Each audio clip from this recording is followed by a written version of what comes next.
Hi hello good evening. I hope आप लोग स्वस्थ होंगे, मस्त होंगे। यूट्यूब चैनल से सेल्फी जॉब में आप लोग का हार्दिक स्वागत है, अभिनंदन है। आज का क्वेश्चन जो है होम साइंस से है। होम साइंस का टॉपिक ये रंगों से संबंधित है और इसके आगे का जो चैप्टर होगा वो बचत से संबंधित होगा।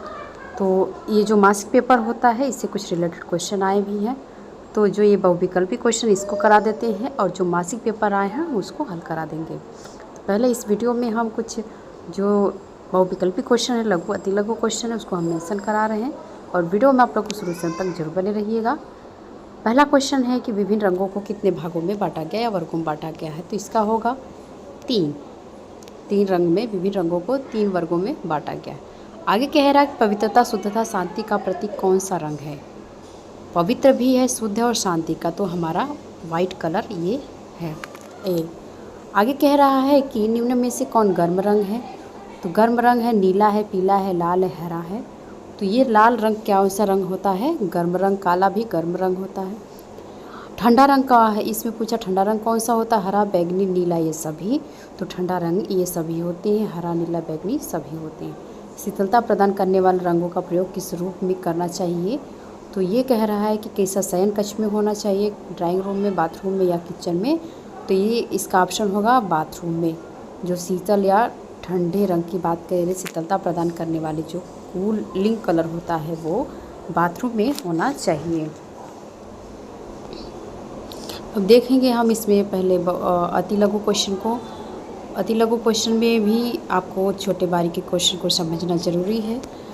कह रहा है कि पहला क्वेश्चन है कि रंगों को कितने वर्गों में बांटा गया है, तो वर्गों को 3 रंग में बांटा गया है। प्राथमिक और अर्थात भौतिक युग्म जिसे कहते हैं और मिश्रित। नहीं, देखिए पहले प्राथमिक रंग हो गया, दूसरा है भौतिक युग्म या मिश्रित कह सकते हैं और तीसरा है मध्यस्थ रंग। 3 भाग में बांटा गया है। आगे चलते हैं। यहाँ पे बता रहा है कि विरोधी रंगों की संगति कितने प्रकार से की प्राप्ति की जा सकती है। तो विरोधी रंगों की प्रकार की जो प्राप्ति होगी, विरोधी संगति 4 प्रकार की जाती है। पूरक संगति, विखंडित पूरक संगति और त्रिवर्णी संगति तथा सबल तटस्थ संगति। ये 4 टाइप्स के यहाँ पे संगतियाँ रंगों के दिखाए गए हैं। आगे है कि रंग व्यवस्था से घर का वातावरण कैसा बन जाता है, तो रंग व्यवस्था से घर का वातावरण सुंदर और आकर्षक बन जाता है। चौथा क्वेश्चन, रंग के कितने गुण होते हैं, तो रंग के 3 गुण होते हैं। यू, मूल्य और तीव्रता, ये हमारे रंग के गुण दर्शाते हैं। आगे कह रहा है कि रंग योजनाएं कितने प्रकार की होती हैं, तो रंग योजनाएं 5 प्रकार की होती हैं। एक रंगी, समीपवर्ती रंग, 3 रंगी और संपूरक तथा उदासीन। ये योजना के प्रकार पूछा है तो 5 प्रकार की योजनाएं कलर से स्फुट अप होने के चांस होते हैं।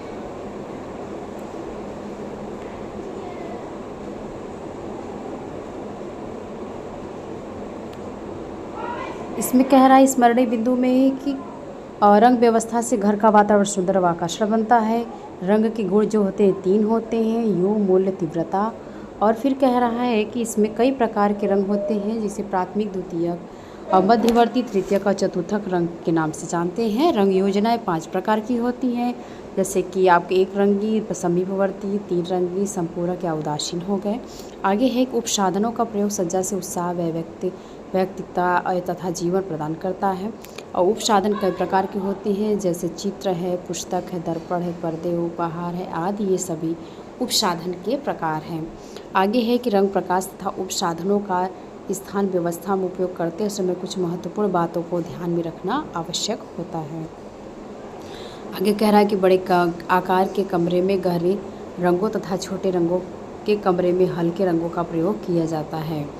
अगर बड़े आकार के कमरे में कैसे रंग का प्रयोग किया जाता है, गहरे। अगर छोटे आकार के कमरे हैं तो उसमें हल्के रंगों का प्रयोग किया जाता है। कम रोशनी वाले कक्ष में हल्के तथा अधिक रोशनी वाले कक्ष में गहरे रंगों का प्रयोग किया जाता है। आगे हम चैप्टर से देखेंगे। आगे ये चैप्टर जो है आपका बचत से है। इसमें इसका पहले स्मरणीय बिंदु देख लेते हैं, पॉइंट टू रिमेंबर। इसमें क्या कह रहा है कि बचत एक ध्यानपूर्वक योजना का परिणाम होती है। एक परिवार के लिए बचत का अर्थ होता है जब उसके उद्देश्य अच्छी आयोजित तथा उद्देश्यों को सबके द्वारा समझा जाता है। ये क्या होता है, परिवार के लिए बचत का अर्थ होता है। आगे कह रहा है बचत परिवार की वित्तीय वित्तीय रूप से अधिक वित्तीय रूप से अधिक आत्मविश्वासी तथा व्यक्ति को असुरक्षा की भावना के बिना बहादुर से जीवन की आकस्मिक कठिनाई का सामना करने योग्य बनाती है। और है कि बचत आय तथा व्यय के मध्य संतुलन लाने में सहायता करती है। बचत आगे है कि बचत धन क्रय करने के रिद्धि सिद्धि तरीके विकसित करने हमारी सहायता प्रदान करती है। धन बचाना अधिक धन प्राप्त करने में सहायता करता है। ब्रांड ऋण पत्र तथा जमा सभी निवेशों के अर्थ हैं। किसके अर्थ है? ब्रांड और जो ऋण पत्र होता है ये सभी हमारे निवेशों के अर्थ होते हैं, जो इन्वेस्टमेंट होता है। आगे कह रहा है कि बचत क्या है, इसके बारे में देखते हैं। बचत वह धन है जो वर्तमान आवश्यकताओं की पूर्ति उपयोग नहीं किया जाता है, बल्कि भविष्य के उपयोग के लिए जानबूझकर अलग रखा जाता है।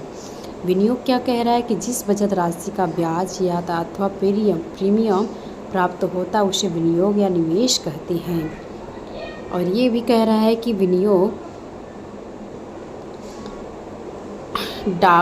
बैंक डाकखाना विनियोग क्या करता है? बैंक डाकखाना यूनिट ट्रस्ट ऑफ इंडिया जीवन बीमा ब्रांड्स अंश प्रोविडेंट फंड ये सभी हमारे विनियोग इन्वेस्टमेंट के अंतर्गत आते हैं, विनियोग के माध्यम होते हैं। आगे चलते हैं बहुविकल्पी क्वेश्चन। कह रहा है कि निम्नलिखित में से जीवन बीमा निगम का लाभ है क्या है? जोखिम कवरेज या ऋण सुविधा लाभ कर लाभ या इनमें से सभी। तो इसका ऑप्शन क्या होगा? इसका ऑप्शन होगा डी सभी। आगे है कि बचत तथा विनियोग की सुविधाएं हैं, डाकघर, बैंक, जीवन बीमा या सभी। तो चौथे का ऑप्शन क्या होगा? डी इनमें से सभी। जीवन बीमा से लाभ इसमें जीवन बीमा का क्या लाभ पूछ रहा? आकस्मिक मृत्यु पर आर्थिक सहायता या आयकर से छूट, बचत का अच्छा साधन या ये सभी। तो पांचवा का आंसर होगा ये सभी। बैंक के कार्य हैं, तो बैंक के कैसे का खाता खोलना, जनता का धन पे विभिन्न योजनाओं में जमा करना, मांग पर चेक ड्राफ्ट आदि का पैसा वापस करना, यह सभी। तो इसका ऑप्शन होगा ये सभी। आगे कह रहा है कि इनमें से बैंक के किस खाते में ब्याज नहीं मिलता है?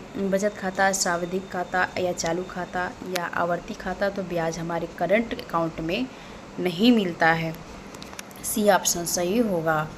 आगे कह रहा है कि बचत सुरक्षित नहीं करता है, तो भूतकाल, वर्तमान काल, भविष्यकाल या इनमें से सभी। तो बचत हमारा सुरक्षित नहीं करता है, तो भूतकाल पास्ट हमारा सुरक्षित जो बीता हुआ वो नहीं करता है, आने वाला भविष्य करता है। इनमें से कौन बैंक द्वारा दिए जाने वाला ऋण नहीं है? तो बैंक के द्वारा कौन सा ऋण नहीं दिया जा सकता है? तो इसका ऑप्शन होगा बी शादी के लिए, मैरिज के लिए ऋण हम नहीं कोई भी बैंक नहीं दे सकता है। बचत का मतलब क्या होता है? इसमें कह रहा है कि आय को खर्च नहीं करना, खर्च को कम करना, खर्च के बाद बची राशि बचत या विलंबित बचत। तो क्या करें? खर्च करने के बाद जो बची हुई राशि वो बचत है। सी का 10वें का कौन सा ऑप्शन सही होगा? सी ऑप्शन सही होगा। आगे कह रहा है कि इनमें से कौन एक बार निवेश नहीं है? इनमें से कौन सा एक बार निवेश नहीं है? तो कह रहा है कि इसमें सावधिक जमा, राष्ट्रीय बचत प्रमाण पत्र या डाकघर मासिक आय योजना या किसान विकास पत्र। तो इसका ऑप्शन सी होगा, डाकघर मासिक आय योजना निवेश नहीं करता है। 11वें का सी ऑप्शन सही होगा। आगे चलते हैं। इसमें कह रहा है कि इनमें से कौन सा निवेश आयकर में छूट नहीं देता है? तो निवेश आयकर में कौन छूट नहीं देता है? वो सावधिक जो फिक्स डिपॉजिट होता है वो छूट नहीं देता है। प्रत्येक वर्ष किस दिन बचत दिवस मनाया जाता है? तो 30 अक्टूबर को मनाया जाता है। पारिवारिक साधन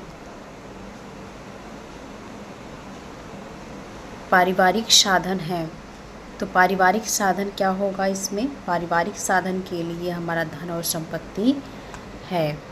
आगे कह रहा है कि डाक खाने में खाते खोले जाते हैं। डाक खाने में खाते खोले जाते हैं, तो कैसे खाते होते हैं? वो एकल और संयुक्त होते हैं या सिंगल या ज्वाइंट खाते होते हैं, सिंगल या ज्वाइंट खाते। आगे फिर क्वेश्चन कह रहा है निम्न में से कौन सी योजना डाकघर से संचालित होती है। तो कौन सी योजना डाकघर से संचालित होती है? वो है राष्ट्रीय बचत और किसान विकास पत्र, ये दोनों संचालित होती है। बैंक निम्नलिखित में से किसके विरुद्ध ऋण नहीं देता है? बैंक किसके विरुद्ध ऋण नहीं देता है? तो लॉटरी टिकट के विरुद्ध ऋण नहीं देता है। बैंक की पासबुक में हमें क्या जानकारी मिलती है? खाते का विवरण, लेन देन, खाते का विशेष, या इनमें से कोई नहीं। तो 18वें का क्या होगा? सी है, खाते का शेष बैलेंस। बैंक की पासबुक से हमें क्या जानकारी मिलती है? तो खाते का शेष।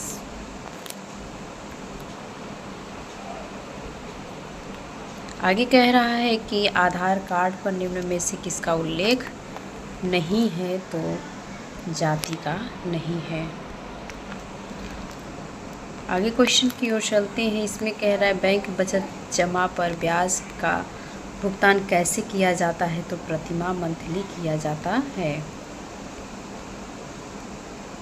कैसे क्या मंथली किया जाता है? निम्न में से किसकी दैनिक आधार पर आवश्यकता नहीं होती है? तो दैनिक आधार पर किसकी आवश्यकता नहीं होगी? वो है आपका मकड़ जालों की सफाई करना, ऐसी आवश्यकता दैनिक नहीं होगी। आगे कह रहा है कि प्रति वर्ष 30 अक्टूबर को कौन सा दिवस मनाया जाता है? तो विश्व बचत दिवस मनाया जाता है। आगे कह रहा है कि एक दिन में एटीएम द्वारा पैसे निकाले जा सकते हैं। तो कितनी बार एक दिन में हम एटीएम में पैसे निकाल सकते हैं? तो 24 बार निकाल सकते हैं। 24 घंटे हम निकाल सकते हैं एटीएम से पैसे एक दिन में। आगे कह रहा है कि निम्न में से कौन मौद्रिक आय नहीं है? तो मुद्रा के रूप में कौन सा नहीं है? तो परिवार में डॉक्टर, ये मुद्रा के रूप में नहीं है। इसका टॉपिक ही रह गया है, देख लेते हैं। यहाँ पे है कि बैंक किसे कहते हैं? बैंक किसे कहते हैं? What is called a bank? तो कह रहा है कि बैंक वह संस्था है, बैंक वह संस्था जहाँ रुपये का लेन देन होता है। बैंक वह संस्था जहाँ रुपयों का लेन देन होता है। आगे कह रहा है बैंक के कोई 2 कार्य बताइए। तो बैंक के 2 कार्य कौन से? खाता खोलना, जमा धनराशि की मांग होने पर चेक ड्राफ्ट आदि के माध्यम से पैसा वापस करना, ये हमारे बैंक के 2 कार्य होते हैं। आगे कह रहा है भारतीय बैंक को कितनी श्रेणियों में विभाजित किया गया है? तो यहाँ पे 4 श्रेणियाँ बताया गया है। राष्ट्रीयकृत बैंक, विदेशी बैंक, अंतर्राष्ट्रीय बैंक और अन्य बैंक, 4 प्रकार के बताए गए हैं। बचत किसे कहते हैं? बचत किसे कहते हैं? तो वह धन जो आज की आय से बचा कर रखा जाता है वो बचत कहलाता है। डाकघर कैसी संस्था है? तो सरकारी संस्था। जीवन बीमा के 3 उद्देश्य कौन कौन से हैं? आय में छूट, धन को सुरक्षित रखना, वृद्धावस्था में सुरक्षा। आगे कह रहा है कि भविष्य निधि योजना किसके द्वारा होती है? तो भविष्य निधि योजना केवल नौकरी करने वाले व्यक्तियों के लिए होती है। विनियोग के साधन बताइए। विनियोग के साधन सहकारी संस्थाएं, ब्रांड, लोक भविष्य निधि, लॉटरी, चीट आदि व्यवस्था आदि है। आगे कह रहा है कि विनियोग तथा निवेश किसे कहते हैं? तो जिस बचत राशि पर ब्याज अथवा प्रीमियम प्राप्त होता है उसे विनियोग कहते हैं। क्या कह रहा है? जिस बचत राशि पर ब्याज अथवा प्रीमियम होता है उसे विनियोग या निवेश कहते हैं। बचत क्या करती है? बचत क्या करती है? बचत आय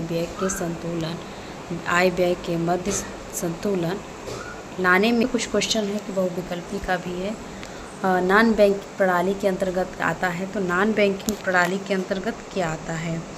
तो पहले का होगा आपका डी, इनमें से सभी आते हैं। यूनिट ट्रस्ट ऑफ इंडिया है, भारतीय जीवन बीमा निगम है, जनरल इंश्योरेंस ऑफ इंडिया, ये सभी आएंगे। आगे क्वेश्चन कह रहा है कि विनियोग के साधन क्या है? तो विनियोग के साधन हमारा ये डी होगा। बैंक भी है, डाकघर है, बाजार है, ये सभी हमारे इन्वेस्टमेंट के भी साधन हैं।